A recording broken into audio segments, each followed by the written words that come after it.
Okay, everyone, welcome back. This is my review of The Walking Dead Season 3, Episode 9, which was called A Suicide King. Interesting title. Man, we were waiting a long time for this. I didn't realize how much I missed this show until it was getting to like 5 minutes to the show started, and 1 minute to the show started, and then bam, the show started, and I was like, wow, I missed this, especially when the title sequence starts going. That's amazing stuff. So, here we are, Episode 9 of Season 3. And let's get right into it. This was a great episode. There's going to be spoilers throughout this review. So if you haven't seen it, I don't know why you'd even consider watching this before you saw it. And go check it out now. And let's get this party started. I upped the production quality. As you can see, I now have some awesome stuff going on here. So we're going to have 29 slides instead of just 2. It took me some more time to do this, but I think it'll be worth it in the end. Let's jump into the action here. So right off the start, as you know, we had the big question between the break about who would win in a fight, Merle or Daryl. Like who's going to win this fight if they end up fighting. To be honest with you, I didn't think about The Walking Dead that much, but in the break, but I thought of it a little bit. But I'd have to say that I don't think I expected either of these two guys to fight each other for real. This isn't Game of Thrones where they knock off characters like. Well, that being said, they did knock off quite a few characters in Season 3 there, but I didn't expect either of these two characters to die in Season 1, or in Episode 1 of Season 3 here. So, I don't know. That was interesting. As you know, it basically now Merle and Daryl are, they escaped, and Merle is now kind of like in exile. Let's move on, and let's talk about some Rick stuff that's going on. Because Rick's crew showed up and saved the day. And as soon as Rick's crew showed up, you know what happened? The girl got shot. Excuse me, cough. That girl, if you watch my previous season videos and earlier this season, I had this girl that I had pegged down as being Lily Call, and she got shot right at the start of this breakout. And I was very concerned that was Lily. Now, hold on a sec. We got a new Lily now to replace her. So don't worry, for those of you Lily likers out there like me. I was like, no, don't kill her. I like her so much. So that was the end of that. What's going on next? Sorry, I'm just panning through the pictures here. So Rick and them show up. We got to see the Heinz Warren zombie, who's an NFL player, and that was like, well, that was it. That was his cameo. Whatever. I was glad they didn't make him be the zombie to get into the town. That would have been just so cheesy. It was actually just one of the ones that was with him. And that zombie causes a huge problem, which is totally unacceptable. But we'll get to that later. And let's go moving on to the governor, who was walking through the smoke in that whole initial blaze of everything. He was walking through like a boss. You see him with his eye patch on, which he doesn't have in his picture because these are just cast pictures now I'm using to entertain you folk. But he was walking through that smoke with so much confidence and bravado, and I was just mesmerized by it. It was a great shot, and I really do like the governor. He's a very interesting character. I feel like he's not that much different than Rick, or even Shane for that matter. And that's a different can of worms to even get into right there, comparing Rick and Shane. But maybe I will in one of my other videos, not in an episode review video, but a special video. Moving right along, we got through the governor's being awesome part, and what's next? What is next? Let me check my list. I wrote down a whole bunch of notes this episode. I gotta start crossing stuff off so I know where I am here. Yes, we got Glenn and Michonne here hanging out in the woods together, and Glenn's obviously mad because he just got tortured, and then he was back at the base, and they left him behind because he was injured, as you know. Still like Glenn's character. He's got to be one of the most fan-favorited characters in the series. Michonne, I think her character is very, very polarizing, and fans either really like her or really don't like her, and it changes for me. I think I like her more now than I did before, but I think she's just too quiet. It's just like no one can trust you because you don't express yourself, and the way you look at people is just so. It's almost with like a scowl and a distrust, and that makes them uneasy around you naturally. So she brings a lot of this stuff upon herself, and it's kind of a pain because she's so skilled with the sword, as you know, and she isn't like she's out to get anyone. She's just hardened by the world, I guess you could say, and it's kind of sucks. So as then we move along, and Rick and Merle show up with all their baggage. Man, Merle he's a 747 full of baggage, that guy. And I mean, he's got a great script. He has a great script, and the actor does a very good job of portraying him for sure, as do most of the actors. But he's a really standout character. Anyone that can make you dislike them that much, you've got to say that they're doing a successful job. And he definitely does a good job. Anything else I want to say about Merle? It was nice to see Rick hit him in the back of the head. And Rick has such a sick magnum. I couldn't get a shot of it. Excuse me, but you'll know what I'm talking about. His magnum, just the way he cocks it, he kind of like points it down. Like he's got his arm pointed out horizontally, but then his gun is pointed on like a 45-degree angle down. It's pretty sick. It doesn't make any sense, but it's just like, man, this gun's so heavy for my hand I can't even hold it up. What? It's pretty funny stuff. It's pretty awesome. Now we're going to talk about this group that we met at the end of episode 8. Well, actually through all the way through episode 8. And here's their names again because they're new. There's Sasha, Tyrese, Ben, and Alan. And we'll talk about them a little bit more, but basically Alan, in the bottom right here, he lost a girl, as you can see right here. That was his wife, possibly, or girlfriend, or fiance, or something of that nature. I don't think it was his sister. And Ben is his son. And Sasha and Therese, I'm not sure, but I think they're a couple, or they might be brother and sister. One of the two. And so they're very interesting characters. I mean, we'll talk about them later. We'll save it for later, because there's lots to be said. Moving on to the baby, nicknamed Ass Kicker. I think her name is actually Abigail. Is that right? Or am I making that up? I forgot. I should have confirmed that, but I didn't. They said this baby is 1 week old, and I would like to challenge that, because this baby, even in this picture, you can tell it's not a week old. When a baby's a week old, their head is deformed and all potato-y. This baby looks more like 52 weeks old, not 1 week old. And that picture doesn't even do it justice. If you watch the episode, you're like, man, this baby looks so old. Moving on to the next thing. The big question, obviously, of this episode is what to do with Merle and Daryl. No one wants to see Daryl go. As big as Glenn's following is with the fans, I think Daryl's is even bigger. And I think there's even some that like Merle. I think after the season I'll probably do a top 10 characters list, and then you can vote on it in the comments and add your own opinions on what your top 10 are. But that won't be a while away from that still. But yeah, big questions regarding this whole situation. The big thing is that Daryl, he ultimately decides to walk out on the group and go with his brother, which, I mean, back in December and in the fall, I don't think any of us would have thought that was totally crazy and hadn't seen it coming. It was always a possibility that if they were back together, that Daryl would choose Merle over the group, even though Daryl is becoming, his thought processes are becoming very distinct and different from Merle. And Merle notices that even in this episode from the little limited time they spent together. So I wasn't sure if they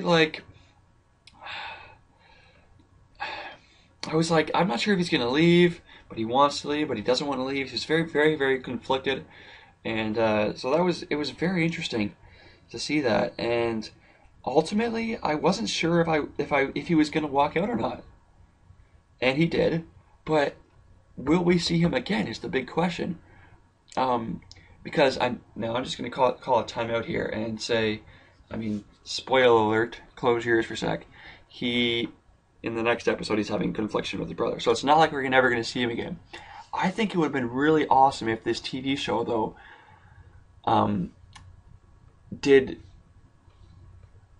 just had Merle and Daryl walk away. They walked away and they never came back on the show. It would be so ambiguous and real life and open-ended that it would be amazing. And and like, who knows? They could have done a miniseries, 7 years down the road from now, if the zombie thing is still in trending. I think that was something they could really could have done, but they didn't. Well, they're not going to, I don't think, as we'll see more of Merle and Daryl next episode, and in almost all certainty, they will probably get back with the prison group just because of needs, and that'll be the way it is. Moving right along now, we spent a long time on that topic. We're already up to 10.5 minutes, I know, but so much to talk about this episode. Here we got Michonne. What about Michonne? We already talked about her pretty much. No one likes her. Rick really doesn't like her. Rick doesn't trust her at all. I'm not really sure why. I don't think Michonne even really cares that Rick doesn't like her, which is interesting. And, yeah, I mean, I can see why they don't like her. We've already talked about Michonne. Let's move on to the next section. Another interesting subplot that's developing is Alan's,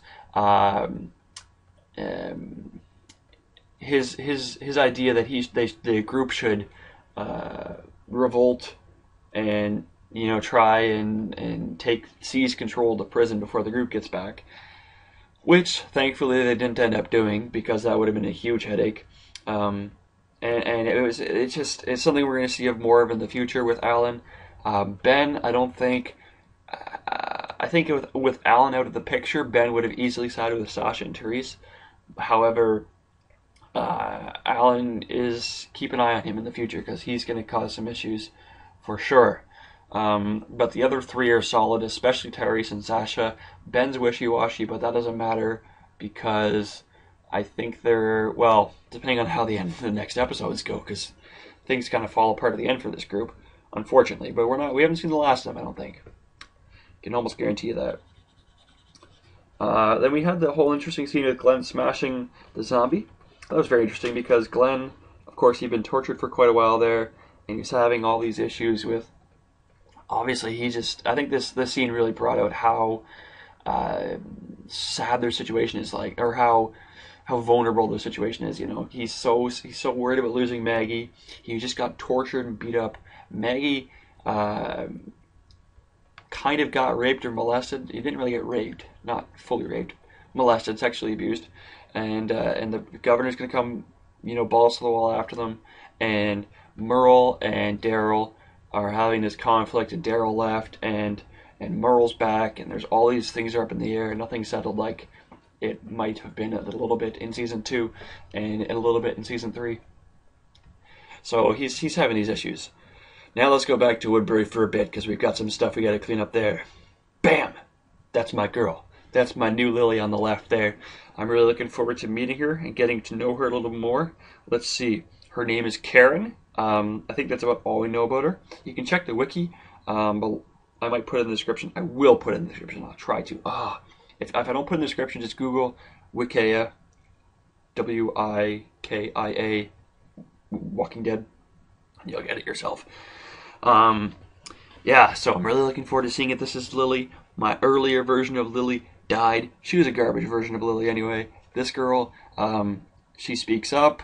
She's got an opinion. She gets some screen time. She's arguably the third biggest person in Woodbury, behind obviously Andrea and the governor. I guess you could put the scientist in there. I think his name's Milton, so Milton's probably third. So Lily's probably fourth. Now that Merle's been kicked out and a lot of their military guys have died. Okay, so that ends that conversation on Karen, which was an awesome conversation. Then we got the whole interesting situation with Woodbury being infected. This is probably the first time this happened in a while, and it causes a massive panic. And the governor, as we'll see right here, he comes out and he shoots the infected townsperson, and then walks back. I think it's very interesting to see how poorly the governor is managing this crisis right now. It's actually really, I was gonna say saddening, but it's disappointing for a man that is so desirous to be in control and be in the lead. He basically just let Andrea clean up his garbage in town, and he just sat in his room and sulked all day for whatever reason, because he's like a 4-year-old kid who someone stole his toys, and he's just gonna go sit in his room and cry about it. And yeah, it's unacceptable that one zombie got in there and caused that much It killed someone and caused a huge panic, and people wanted to leave. And he did nothing about it. I'm disappointed in the governor. I'm disappointed in you. Very disappointed in you. Moving on. Carol, this shot here is just a little bit after what we're going to talk about. We're talking about Carol and Carl having a little moment together talking about how the world used to be with traffic and all that stuff. That was a very interesting conversation, and we haven't really had one like that in a while. It was interesting. I enjoyed that. Moving along, before we hit up 25-minute episode, we don't want to do that too much. I mean, there's a lot to talk about, but I don't want to spend all your time. What else we got going on here? Yeah, I wrote down I like the ambiguity of not knowing if Daryl's going to come back. I still think it'd be so cool if Daryl never came back in the whole show. I mean, I like Daryl, but that's real life, you know? Sometimes people leave your life forever and you'll never see them again. Especially in a world like this, you know, I think it would have been amazing. It would have been amazing. But I think it would have left a lot of questions for the viewers, and questions drive interest, and I think that would have been good for the show. And you know, it drives everything. Then we got Andrea here. She finds out that the governor, you know, was housing Glenn and Glenn and I can't remember her name, Maggie, and torturing them while she was sleeping with the governor and having sex with him. I wouldn't even say sleeping with, because she was just living with and having sex with. You know, it wasn't a casual thing. Like, they were very much a thing. And yeah, and then the governor kind of denies, you know, that they were together, and she's all like, don't do that to me. And I don't know, like, Andrea has a lot of Lily qualities in her. She's just, maybe she is Lily, but I just don't want her. I don't know. I can't say that she is. Probably because I know her backstory and she's blonde. I know she's not from the video game because I've seen how she came into the world through Atlanta. Anyway, I digress. Now we're going to talk about something really interesting here. One of the more interesting points that maybe you caught, maybe you didn't. Beth got a lot of screen time. But I'm going to talk about one where she barely got any screen time. This is where Rick came back. She kisses Rick on the cheek. I'm pretty sure it was the cheek. And but it wasn't the kiss, and it wasn't the appreciation for his return. It was the look that she gave him after she kissed him. Now, post in the comments below, please. I really want you guys to do this.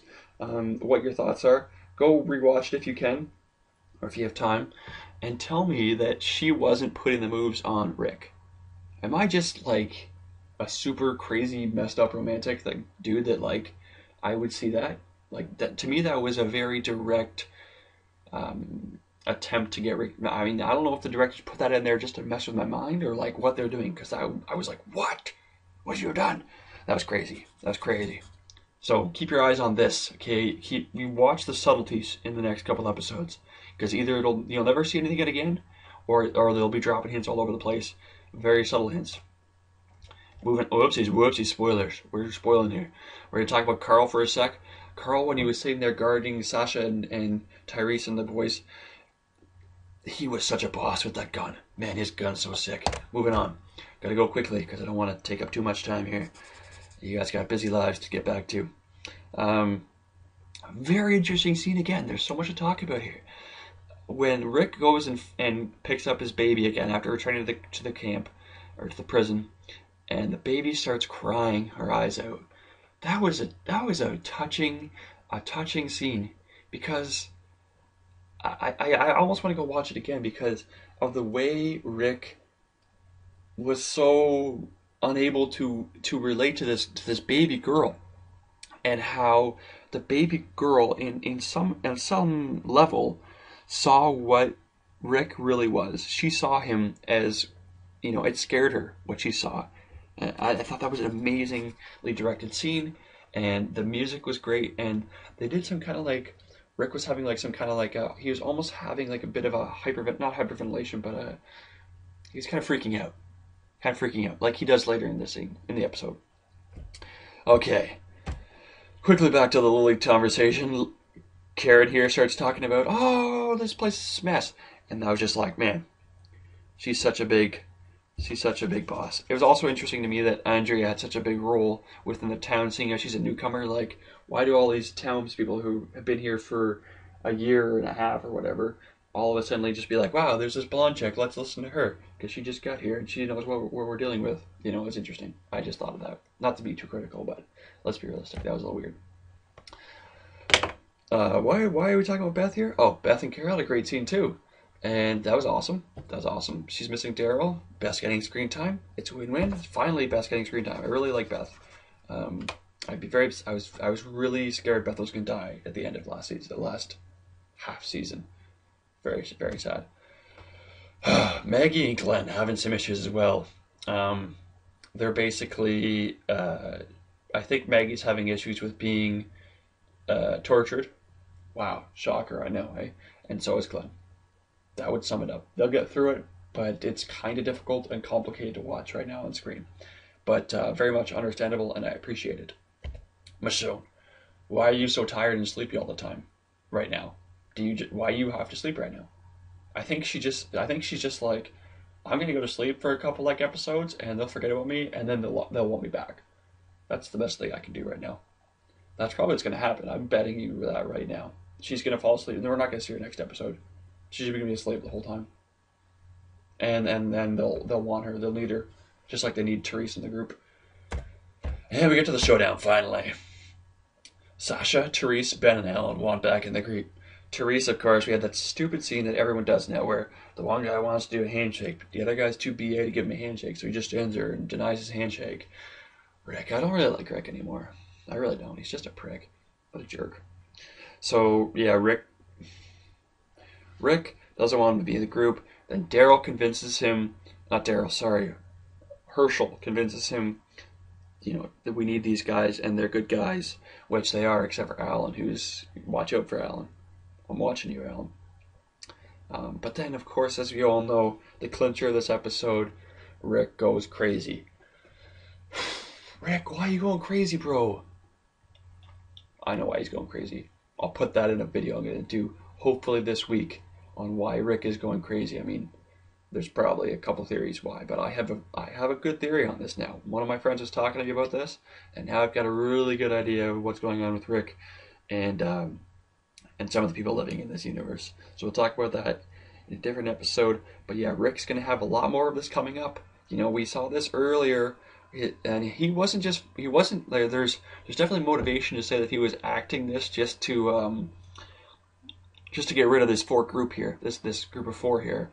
But when you combine what he apparently saw, in this scene and what we saw in the scene, with the telephone scene from the end of last half season, whatever you want to call it, there is almost no doubt that Rick is, I don't know if I'd say insane, but he was pretty insane that scene. Yeah, he was. He was pretty freaking crazy. Okay, that sums it up, guys. Here's a picture of Rick. Look into those eyes right there. That's a man that is confused and lost, and he's got some issues he's got to resolve here, because this is not good. It is not good at all. It's not acceptable. And if you compare him to the governor, does he look that much different? Take a look at this. Does he look that different? Does he look that different? Does he really look that different? Look in their eyes. Look in the eyes of those men. Thanks for watching, guys. Comment below with your thoughts. I'm very interested to hear what you have to say. And I'll hopefully be doing this every week. And thanks for watching. Have a good one, guys.